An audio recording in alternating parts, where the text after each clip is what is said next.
to talk about was, so what do we do about it? You know, we heard about the judicial system, which is one part of the game. There is police, there is organization, there's everything. But what I really want to focus today on is really talking about one thing in my career that when I've worked on it more professionally, I've understood it is so much to do with the self and the mindsets. And so if we really want a longer term solution, you know, I think these are all valid issues. We need more forensic labs, we need more trained people in police, judiciary, more. All that is valid. Over and about that, what we really need to, one of the things that generally I ask people, what do you mean by diversity? I mean, India, I think unity in diversity has been like a slogan for so long, but what do we really mean by diversity? So typically people would say, you know, it's about difference, it's about cultural diversity, it's about, you know, being different, it is so many things. But what really makes diversity important in this context is difference in itself should be celebrated. Because God has made everyone unique. Each one of us is a unique individual, very different. However, when a value is attached to that difference of being superior or inferior, that's when discrimination starts flowing out. So it's not just the fact that two people are different that makes real difference in terms of power and power abuse, but the value that is attached to it. So when we talk of patriarchy or any other kind of a thing, that's the crux of the issue that one needs to understand, is the framework of discrimination and that comes up when we talk of difference. And one thing I've found that really helps understand is when you talk diversity, gender, it's diversity also within gender. Not every woman experiences it the same way.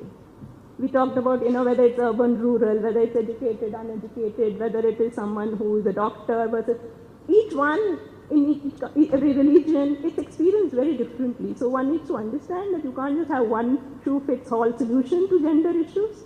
It's diverse within that topic. But the one thing is that gender is cutting across all other forms of diversity. Whether it's class, age, culture, religion, gender is always part because men and women are part of every society. So that is a lens one can always put in to understand that better in each form of diversity. The other thing is that when we talk about sensitization, how do you then sensitize ourselves to what is gender, how do we get ourselves? That is something that I really wanted to talk about is, given that it is so self-oriented and personal to begin with, one needs to really look at who are we, you know, to be grounded. Because each of us has a multiple identity. You know, in some identities, like I as a woman, as a mother, as a country director, as a vegetarian, I have so many different ways I could describe myself. In some cases, I am in the majority or in the group that decides. In the power group that is part of the decision making. Like country director, I am in the powerful lot in my organization. I decide, I make rules. Others follow. Whereas when I am a daughter, I'm not always deciding. Or as a student, this issue of gender. This notion of when are you feeling subordinated helps them to appreciate what women go through in the gender construct. Because as a man from a minority group or a subordinate, they experience the same issues of discrimination sometimes. May not be based on gender per se, but on other forms. So then you actually get a dialogue going about appreciating others. So the thing that we kind of really would to encourage is the dialogue across different groups. How do you start engaging with each other? And there are 3 rules that we generally follow in that or guide the conversation. One is to really suspend judgment. We always have our prejudices and biases. So before we actually engage with someone, we have to kind of suspend that for a while. We can't say, oh, here's a journalist coming. We already have an image of good or bad about that person. Oh, here's a judge. Here's a police person. Here's a woman. Here's a driving woman. You know, we have our judgments about people that needs to be suspended if we really want to engage. The second guidance is to engage with the other with really, real curiosity. You want to know more about them. Instead of assuming you know all about them, you ask questions of engagement and curiosity to ensure. After that, you go and make common ground to talk. Because a lot of times we assume we know, or we have already have an opinion about or a prejudice about so and so, and we approach them with that. We have already got the screen.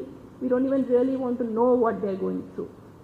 So those are some of the things. And so with dialogue with different groups who are supposed to be very different, whether it's men and women or whether it is police versus community, you make that ground for dialogue and understanding where you start appreciating both the privileges as well as the pressures that group goes through. Because no one group, whether it's men or women or police, are all like privileged people. They may look like privileged people. When you really engage, they know, like Justice is just telling us about the pressures they are under. So only when you have that conversation, you at least appreciate, okay, it's very easy to sit outside and kind of throw a finger at anybody.